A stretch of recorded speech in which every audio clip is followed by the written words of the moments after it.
bon, les innovations pour cette année. Merci beaucoup.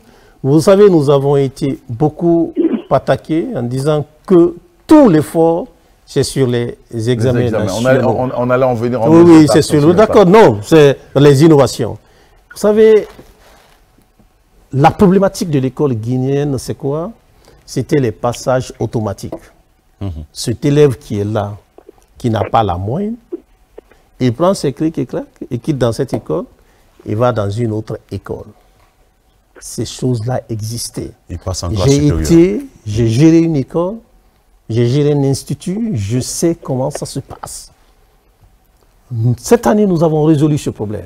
Comment? C'est l'occasion, j'arrive, c'est l'occasion de dire à tous les élèves, tous ceux qui me suivent, qu'autant nous avons serré les classes. Vous savez pourquoi on a réussi avec les classes d'examen? C'est parce que les feuilles quittent partout et ça vient, c'est nous qui corrigeons. Et nous avons l'œil, on sait ce qui se passe. Mais une école qui est très loin de nous, un professeur qui corrige là-bas et qui donne les résultats, il était très compliqué pour nous de stopper ça, cette hémorragie. Qu'est-ce que nous avons mis en place?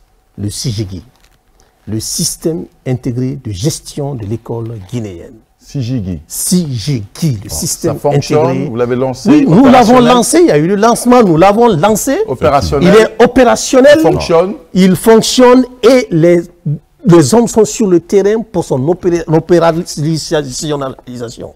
D'accord. Et à ce stade, donc, qu'est-ce qui va se passer? Ce qui va se passer, c'est quoi? C'est que nous avons les INI, les identifiants nationaux des élèves.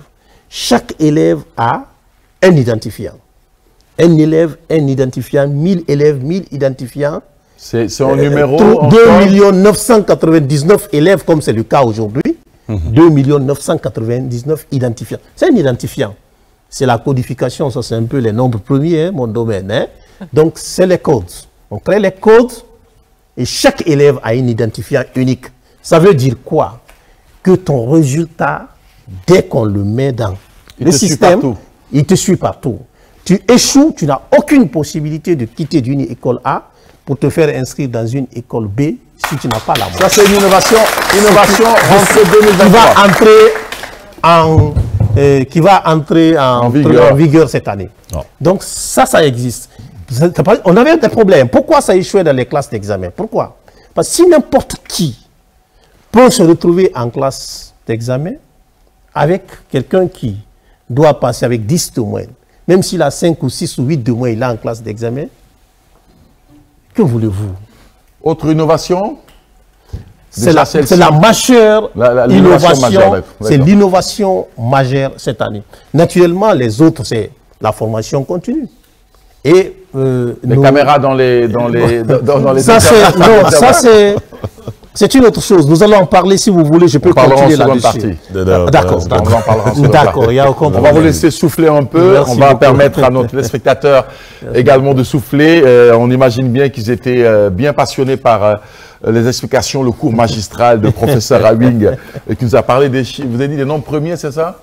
Oui, les nombres premiers. C'est quoi les nombres premiers, monsieur? Un nombre premier, c'est un nombre qui n'a que 2 diviseurs, 1 et lui-même. Ce sont les nombres incassables. D'ailleurs, je vais vous parler des COC, les cadres d'orientation culturelle. Hein? Je vous parlerai des COC. Et dans les COC, je vais vous ressortir. Ça, c'est l'une des innovations majeures. Voilà, ça tombe bien, ça nous permet d'avoir... L'une des innovations majeures que nous allons faire cette année. Et ça aussi, c'était une instruction du président de la République. Aujourd'hui, je suis très content d'appartenir à cette équipe et d'être le ministre du colonel Mamadi Doumbouya. Parce qu'avec ce président, ça inspire. C'était l'une de ses instructions qui m'a dit, Guillaume Awing, je veux que les nouveaux programmes soient en vigueur. Et dès ce jour, nous nous sommes mis sur le travail. Nous avons travaillé sur les COC, les cadres d'orientation curriculaire. Vous savez, avant, le programme Guinée, il était mécanique. Moi qui vous parle comme ça, quand vous me donnez l'intégrale, mais je vais le faire rapidement, la dérivée d'une fonction. Mais quand vous me dites c'est quoi l'intégrale, quelle est son importance, je suis incapable de vous dire. Donc il était mécanique, il n'était pas expérimental, il n'était pas pensif. Il n'y a pas le sens critique, le regard. Vous comprenez un peu. Mais nous sommes en train de travailler sur le COC pour décoloniser le programme guinéen, pour que l'école soit joyeuse, comme aiment le dire mes collaborateurs. Il faut créer une école joyeuse. Il faut créer une école où l'enfant se sent à l'aise. Il ne faut pas que l'école soit mécanique où on fait forcément le par cœur. Qu'est-ce que tu as bêché? Tu dois reprendre. Nous voulons stopper ça. Et nous sommes en train de travailler sur le COC. Et la bonne nouvelle, c'est quoi? C'est qu'en fin septembre, nous sommes au mois de septembre. Je viens de dire une date notée. En fin septembre, les experts qui sont en train de travailler sur le COC vont mettre à notre disposition ce COC. C'est le cadre d'orientation curriculaire qui nous permettra désormais d'avoir de nouveaux programmes en République de Guinée pour le bien des élèves guinéens. Alors,